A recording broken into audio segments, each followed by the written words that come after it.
That's right, when it comes to preserving your films and other media content the way they were originally meant to be, piracy can sometimes be the absolute best option. If not that, then physical media at least cannot be altered, unlike streaming services where you never really own their content and it can be altered in any kind of way at any time. And there's nothing you can do about it, you gotta just sit there with your thumb up your ass. This is what's happening with Toy Story 2 when it was recently first released on 4K Blu-ray as well as on digital services.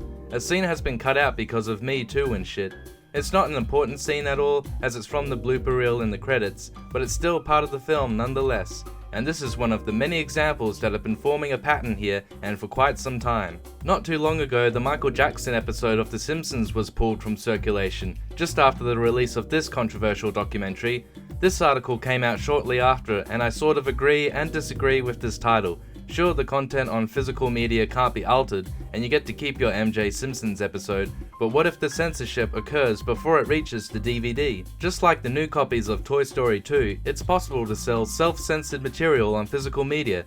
That's what happened eons ago when my teenage self bought a Family Guy DVD and found that this joke was missing. But it's piracy, not physical media, that truly preserves the content as it originally was. And there's nothing you can do about it! Sometimes these alterations occur from the artists themselves, not the corporate overlords.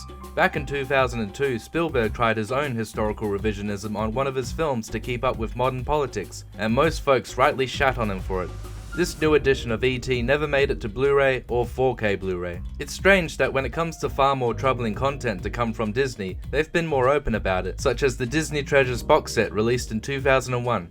The outdated race relations in these short Disney cartoons, although incredibly offensive today, were still made available, with disclaimers beforehand putting this historical material in context. Warner Brothers did the same thing with the old Looney Tunes cartoons, so it seems these companies managed to have it both ways, allowing people to freely view any of their content, but still be able to distance themselves from the troubling offensiveness it presents in a modern context. But with this new censoring, Disney no longer care for disclaimers, they're just going to sneakily remove moments from their classic films, though they must know that people are going to figure it out. If anyone wants to watch the original film, they may as well torrent it and see it in all its uncut glory.